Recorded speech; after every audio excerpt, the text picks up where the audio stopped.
¿Qué tal, amigos televidentes? Buenas noches. Hoy es domingo 11 de diciembre, a 2 días o 3 de celebraciones de la Virgen de la Concepción y de otras manifestaciones de la Virgen. Que mañana es el Día de la Virgen de Guadalupe, Pedro. Hoy se le hace la serenata a la Virgen de Guadalupe. Por eso te decía yo que estamos en ese día en el que las distintas manifestaciones de la Virgen se celebran por unos u otros lugares. Yo ya he visto interrumpido tráfico y otras cuestiones, y prácticamente la cuesta abajo a velocidad de que no te paren para la Navidad, ahí comienza, así que ¿Por qué bienvenidos. no hablan del fútbol? Porque no hablan Vamos a hablar de fútbol, porque la pero verdad primero es que... saludar primero. Vamos a hablar algo de fútbol. Vamos a hablar de fútbol, y la verdad es que lo que ha marcado este diciembre inusual, porque es la primera vez que la Copa del Mundo se celebra en un fin de año, son esos partidos de fútbol. Me pareció muy simpático el día de esta semana, me parece que fue miércoles o jueves, que protestaban en las redes sociales: no hay jueves sin fútbol, decían. Bienvenida a la audiencia con criterio, qué alegre estar con ustedes de nuevo. Buenas noches, televidentes con criterio, gracias por acompañarnos y qué alegre que estén dispuestos hoy a discutir, a conversar sobre los hechos más relevantes que ocurren en Guatemala y en el mundo. El mundo, sí, está embebido en el fútbol y por supuesto, media Guatemala, me parece a mí, está apuntada a favor del equipo de Argentina, que va a librar contra Croacia una batalla gigantesca, quizá no tan dura como la que tuvo que librar contra los Países Bajos o Holanda para llegar a la semifinal, pero seguramente va a ser sumamente dura. Y miren, por el otro lado, pues están Marruecos y Francia. Yo pienso que tiene una gran connotación política ese juego entre Marruecos y Francia. Por supuesto, Francia es potencia colonialista. En Marruecos ya hay millones y millones de marroquíes viviendo en territorio francés. Ese día del juego, que creo que es el próximo miércoles, la verdad es que mi recomendación para los extranjeros que viven en Francia es: mejor guárdense después del juego. Vamos a ver, si gana Marruecos va a haber una celebración ruidosísima, y si pierde Marruecos va a haber una celebración ruidosísima también. Yo estoy de acuerdo con eso último. El partido España-Marruecos tuvo una connotación política, sí la tuvo, llevas toda la razón, que creo que se solventó bastante bien. Creo que el de Francia va a ser mucho más duro. Ya vimos el triunfo pasado de Francia, cómo la policía francesa tuvo que salir en algunas ciudades pues a disolver manifestaciones, y me da la impresión de que como tú bien apuntas, va a tener una lectura política muy dura. No digamos gane quien gane, pero no digamos si gana Marruecos. Eso puede ser. ¿Cuántos corazones partidos calculan ustedes, Pedro y Claudia, que tenemos entre nuestros televidentes por la salida de Brasil del campeonato mundial? Yo creo que tenemos la mitad de los corazones partidos, porque lo que he descubierto es que en Guatemala se privilegia, o la preferencia está inclinada a la región, obviamente. Y lo que yo escuchaba que decían es: hemos perdido a uno en la final del mundial, así que ahora el corazón está puesto totalmente sobre Argentina. Eso te demuestra que también el fútbol es pasional y vas por la región en vez de ir por la calidad de fútbol. Yo me voy a mojar. Yo creo que Croacia le puede ganar a Argentina. A mí Argentina no me gusta como equipo. Además empieza a caerme mal por lo que le hizo a los holandeses, esa humillación pública que le hizo después de los penaltis, y que además también ya Messi tuvo con México. Pero además ayer en unas declaraciones Messi también se dirigía de manera muy déspota a un contrincante. Pero independientemente de eso, yo creo que, y lo dije la semana pasada, que la selección más sólida para mí es la francesa. Creo que es la única que ha llevado una línea. Hablando de solidez. ¿Te parece? Sí. Comparto que la selección francesa es la más sólida, es la que se ha visto más estructurada. Compacta, pero lo que no comparto es que se vea la actuación de los argentinos frente a los holandeses sin ponerlo en su contexto. Los holandeses fueron verdaderamente duros y ásperos con los argentinos durante todo el juego, pero sobre todo en la parte final, cuando trataron de amedrentar a los jugadores argentinos rumbo al penal. No, yo creo que esas dos selecciones se la tenían bastante bien jurada durante todo el juego. Si tú no sabes holandés, ¿Cómo sabe lo que le dijeron?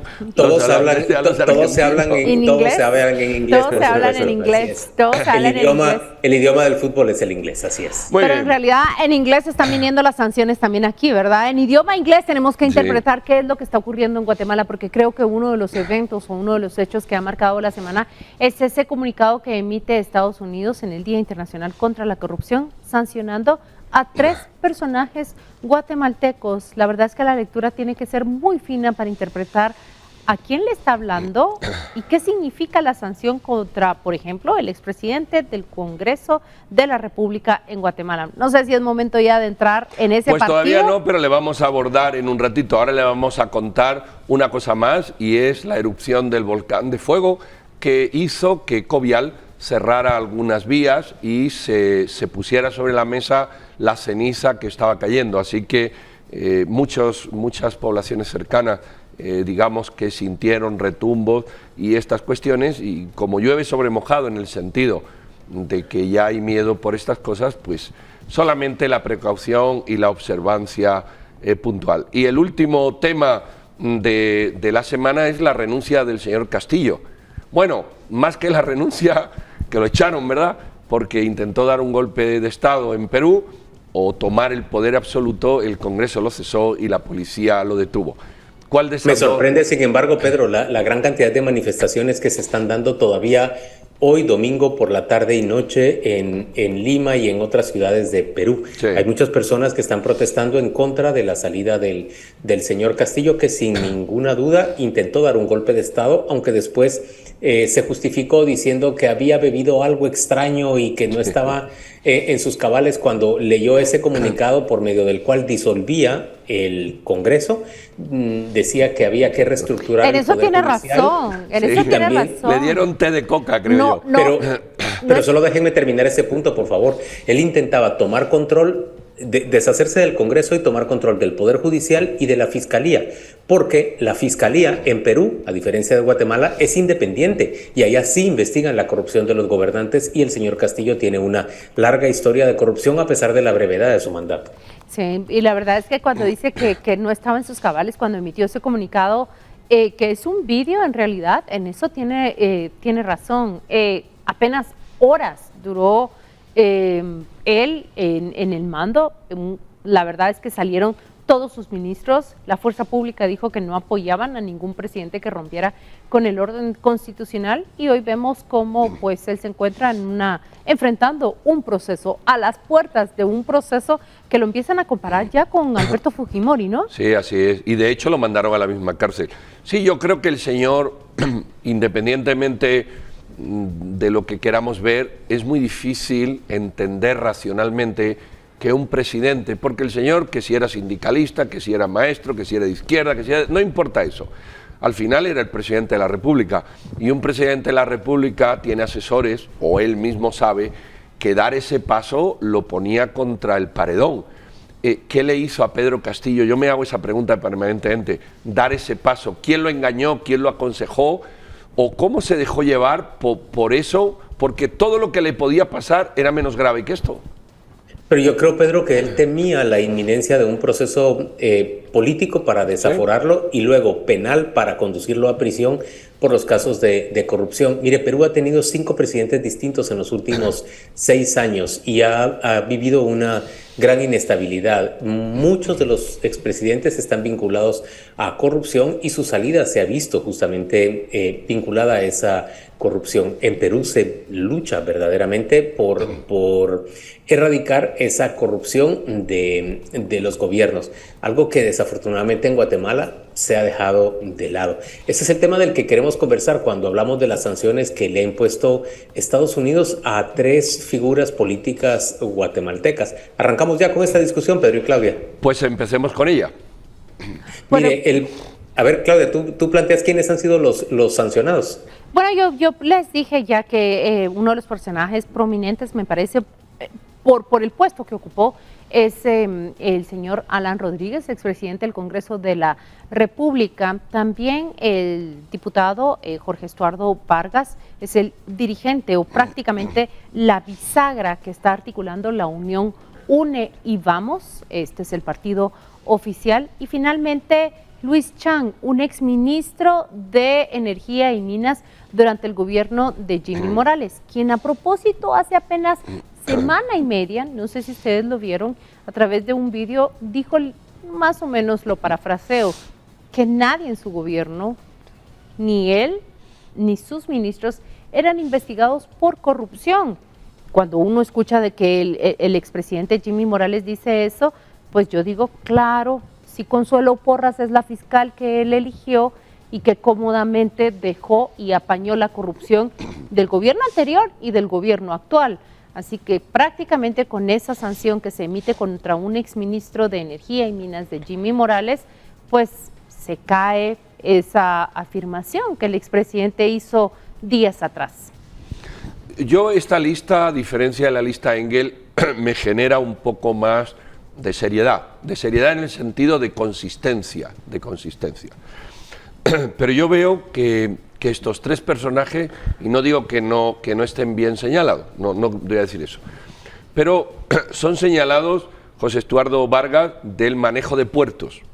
En general es por temas de puerto y administración del gobierno. El señor Chang por temas de negar o de revocar un permiso a una petrolera. Y el señor Estuardo Rodríguez, que fue aquel que usó una plaza pública. Alan Rodríguez, cuando la gente se moría de COVID, también por hacer negocio, subvenciones y soborno. Yo quisiera entender un poco más si estos individuos son señalados porque lesionan ciertos intereses de empresas norteamericanas o no, independientemente de que es suficiente razón para hacerlo. U otra cosa, porque lo complejo de esto es pasar a la denuncia penal.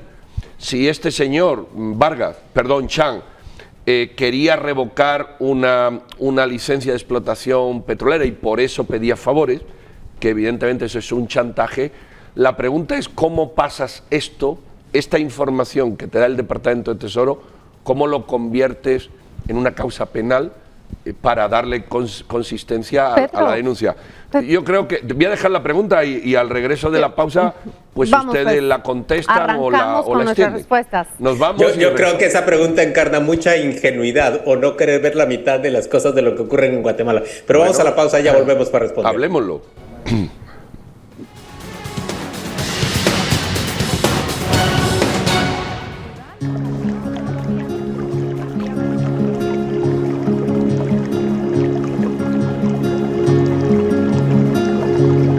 Bienvenida a la audiencia con criterio a estos segmentos de salud. Hoy le doy la bienvenida a la doctora Clelia Godínez. Ella es especialista en medicina de regulación fisiológica. Bienvenida, doctora. Muchas gracias por acompañarnos. Gracias a ustedes. Doctora, estamos en pleno diciembre. Los convivios y las fiestas de fin de año están sobre la marcha y queremos hablar de la salud del hígado. ¿Cuáles son los riesgos que corren las personas comunes en todas estas celebraciones? Que pueden lastimar tanto su hígado por no cuidar ciertos detallitos, como una sobrecarga por malos alimentos. Estas fiestas se prestan mucho para que comamos de más, cantidades grandes, nos salgamos de una rutina, no hacemos ejercicio. Entonces, todo lo que va a llevar esto es que al final vamos a estar con mucha fatiga, con dolores de cabeza, podríamos llegar a tener estreñimiento, gases, flatulencia, todo lo que conlleva un hígado que está funcionando con mucha dificultad. ¿Y cuáles son las principales consecuencias que empiezan a enfrentar ya las personas, me imagino que en enero? Sí, mucho cansancio, mucho insomnio y en la noche y en el día están con mucha somnolencia, gases, flatulencia es cuando se llena de gas el estómago, pero ya los otros gases ya sabemos, ruidos intestinales, malestar de estómago, pero hay un detalle muy importante que la gente no lo asocia con un hígado que esté lastimado y es dolores de espalda. Eso es bien importante. Ahora, ya cuando pasa a otro nivel más fuerte, podemos tener unos ojos muy amarillentos, la piel amarilla, ¿verdad? Pero eso ya es como... Yo quisiera enfocarme en lo más agudo de saliendo de las fiestas, ¿verdad? Porque vamos a enfrentarnos con una molestia muy estomacal, mucha molestia de malestar general, dolores de cabeza. Prestar atención entonces a esos síntomas que la doctora nos dice. Para terminar, doctora, ¿qué le recomienda a las personas? ¿Cómo generar ese balance entre la diversión y la salud? Evitar los excesos. Esa palabra es clave, evitemos los excesos. O sea, podemos disfrutar con la familia, comer lo que lo que se acostumbra a comer en las fiestas, pero evitemos los excesos. Y otra cosa muy importante, podemos ayudar a nuestro hígado usando ciertos, digamos que no son medicamentos, sino ayudas dentro de una herbolaria natural, como por ejemplo el I-52, que podría ser unas hierbas que son muy suaves, que no van a provocar una situación muy estresante para el hígado y que nos puede ayudar para que vayamos paliando en el momento que estamos comiendo de más. Pero ya después podría, sí. Un protector extra, eso es lo que dice la doctora Clelia Godínez. Protector. Muchas gracias por atendernos en esta entrevista. Nos despedimos de usted. Que tenga feliz noche y una excelente semana. Muchas gracias, igualmente para ustedes, Claudia.